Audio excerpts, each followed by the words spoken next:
Setiap orang Islam jika memahami rahasia separuh kedua dari surat Al-Fatihah, maka dijamin tidak akan hidup miskin. Mengapa? Karena di dalam separuh kedua surat Al-Fatihah, Allah Azza wa Jalla telah berjanji akan mengabulkan semua permintaan dari hamba-hambanya yang membaca surat Al-Fatihah. Sedangkan setiap orang Islam sehari semalam membaca surat Al-Fatihah tidak terhitung banyaknya. Apalagi kalau sudah menjalankan sholat fardu 5 waktu secara rutin dan rajin. Belum lagi ditambah dengan surat-surat sunnah. Setiap sholat, setiap rakaat membaca surat Al-Fatihah. Oleh sebab itulah perhatikan, fahami rahasia makna yang terkandung di dalam separuh kedua dari surat Al-Fatihah. Assalamualaikum warahmatullahi wabarakatuh. Bismillah walhamdulillah. Wassalatu wassalamu ala rasulillah sayyidina wa maulana Muhammadin ibn Abdillah wa ala alihi wa sahbihi wa mawalah wa la hawla wa la quwata illa billah, amma ba'd. Saudaraku kaum muslimin wal muslimat rahimakumullah. Wabil khusus saudara-saudara kami para pecinta dan subscriber channel YouTube Tafsir Al-Mu'allim dimanapun berada, yang tidak lupa dan tidak bosan-bosannya senantiasa kami doakan, semoga Allah Azza wa Jalla memberikan kesehatan, sehat walafiat lahir dan batin. Semoga Allah Jalla Jalaluh memberikan rizki yang melimpah ruah, harta yang barokah, menjadikan anak-anaknya anak-anak yang soleh dan solihah, dzurriyyahnya dzurriyyah yang thayyibah, hidupnya sukses, bahagia dan selamat di dunia dan di akhirat. Amin amin Allahumma amin. Saudaraku kaum muslimin wal muslimat rahimakumullah, melalui video yang cukup singkat dan pendek ini kami Al-Fakir Al-Mu'allim akan menjelaskan satu hadis qudsi, hadisnya sahih riwayat Imam Muslim, bahwa Allah Azza wa Jalla membagi surat Al-Fatihah menjadi dua bagian. Qasamtu sholata, begitu. Qasamtu membagi oleh saya as-sholata pada sholat. Surat Al-Fatihah itu diberi nama as-sholat, sehingga surat Al-Fatihah sendiri itu sudah termasuk sholat. Ini kan luar biasa. Orang yang baca surat Al-Fatihah dikatakan sholat. Sedangkan surat Al-Fatihah setiap sholat dibaca. Setiap rakaat wajib membaca surat Al-Fatihah. Nah, kalau misalnya kita sholatnya 4 rakaat, berarti kan minimal 4 kali membaca surat Al-Fatihah. Mulai zuhur 4 rakaat, berarti 4 kali surat Al-Fatihah. Asar 4 rakaat, berarti 4 kali surat Al-Fatihah. Kemudian maghrib 3 rakaat, berarti 3 kali surat Al-Fatihah. Isya 4 rakaat, 4 kali baca surat Al-Fatihah. Subuh 2 rakaat, 2 kali baca surat Al-Fatihah. Nah, belum lagi ditambah dengan surat-surat sunnah. Oleh sebab itu perhatikan nih sabda Rasulullah SAW di dalam hadits qudsi. Fa idza qala, Allah Azza wa Jalla menegaskan apabila berkata oleh hambaku, iyyaka na'budu wa iyyaka nasta'in, qala hadza baini wa baina 'abdi wa li 'abdi ma sa'ala.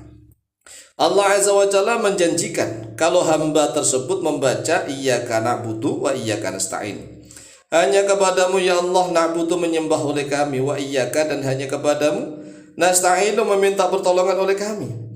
Tatkala seorang hamba membaca iyyaka na'budu wa iyyaka nasta'in, maka Allah Azza wa Jalla berfirman hadza baini wa baina 'abdi. Ini perkataan ini adalah antara aku dan antara hambaku, perjanjian yang dibuat oleh Allah antara Allah dengan hambanya. Wali abdi masalah, wali abdi dan untuk hambaku masalah, apa saja yang diminta oleh hambaku mau minta apa akan dikabulkan oleh Allah. Ini kan sungguh luar biasa. Nah, ini sayangnya jarang yang disadari. Oleh sebab itulah wahai saudaraku kaum muslimin dan muslimat rahimakumullah, tatkala kita membaca surat Al-Fatihah, terutama separuh yang kedua, mulai dari iyyaka na'budu wa iyyaka nasta'in sampai seterusnya, kita harus memasang hati dengan baik. Lesannya membaca Al-Quran, membaca surat Al-Fatihah, tetapi ingat hatinya memohon kepada Allah. Karena Allah Azza wa Jalla berfirman, hadza baini wa baina 'abdi wa li 'abdi ma sa'alah. Ini adalah perjanjian antara aku dan antara hambaku. Silahkan hambaku mau minta apa saja, pasti dikabulkan oleh Allah. Wa idza qala, dan apabila berkata oleh hambaku, ihdinas siratal mustaqim, siratal ladzina an'amta 'alaihim ghairil maghdubi 'alaihim waladdallin. Amin. Kan begitu kan, amin. Kenapa surat Al-Fatihah ini diakhiri dengan amin? Tapi amin itu bukan termasuk ayat ya. Jadi bacaan amin itu bukan termasuk ayat. Karena memang doa. Nah, tatkala berdoa di dalam hati, nggak usah diucapkan nih, cukup dalam hati. Jadi doanya ingat dalam hati. Tatkala seorang hamba membaca ihdinas siratal mustaqim, siratal ladzina an'amta 'alaihim ghairil maghdubi 'alaihim waladdallin, amin, Allah Azza wa Jalla berfirman, hadza li 'abdi. Lah langsung begitu Allah. Hadza li 'abdi, ucapan ini adalah untuk hambaku. Ayo, wa li 'abdi masalah. Hambaku minta apa? Ayo silahkan. Wali abdi, dan untuk hambaku masalah apa yang dia minta. Nah, ini kan suatu jaminan, janji dari Allah. Sedangkan kita setiap hari dan semalam minimal sholatnya 5 kali. Sedangkan sholat itu masing-masing rakaat wajib membaca surat Al-Fatihah. Nah, kalau kita misalnya sudah paham tentang rahasia separuh kedua daripada surat Al-Fatihah, kita gunakan memohon harta kekayaan kepada Allah. Kita gunakan memohon rizki yang lancar, yang mudah, yang barokah. Nah, masalahnya ini, banyak orang yang merasa sudah sholat, sudah rajin. Sholatnya sudah rajin, sudah istiqomah lah. Tetapi mengapa rizki masih sulit, masih sempit lah? Mungkin tatkala sholat tidak memperhatikan rahasia di dalam separuh kedua surat Al-Fatihah. Oleh sebab itu perhatikanlah rahasia mulai dari lafaz iyyaka na'budu wa iyyaka nasta'in. Kita mohon segala sesuatu kepada Allah, terutama mohon rizki, mohon kelancaran rizki, lancar terus menerus dan mudah. Kemudian harta yang banyak melimpah ruah, itu di mana letaknya? Hati. Hatilah yang meminta. Sedangkan lisan kita membaca iyyaka na'budu wa iyyaka nasta'in. Hanya kepadamu ya Allah kami ini menyembah, dan hanya kepadamu kami minta pertolongan. Ingat, lafaz ini menggunakan kata kami, tidak menggunakan kata saya atau aku. Mengapa begitu? Karena kita ini hidup tidak sendirian. Kita punya istri, punya anak, punya saudara, punya keluarga, punya orang tua, punya tetangga, dan seterusnya. Makanya tatkala kita membaca surat Al-Fatihah walaupun sholatnya sendirian, enggak dibaca iyyaka a'budu wa iyyaka asta'in, tetapi tetap iyyaka na'budu pakai nun. Iyyaka na'budu wa iyyaka nasta'in, hanya kepadamu ya Allah kami menyembah, dan hanya kepadamu ya Allah kami minta pertolongan.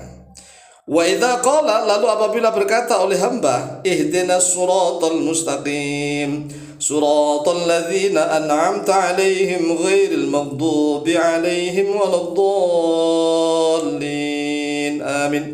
Qala, Allah Azza wa Jalla berfirman, hadza li 'abdi. Ini untuk hambaku, bacaan ini loh untuk hambaku. Wali abdi masalah, dan untuk hambaku apa saja yang dia minta. Nah, kita minta dalam hati ya. Makanya tatkala lisan membaca surat Al-Fatihah, hati kita ikut menterjemah. Dan tatkala surat Al-Fatihah yang dibaca sampai separuh yang kedua, maka hati kita berdoa kepada Allah, ya Allah saya minta rezeki, ya Allah rezeki yang mudah, yang lancar, minta harta yang banyak melimpah ruah untuk bekal hidup ini untuk bekal di akhirat begitu.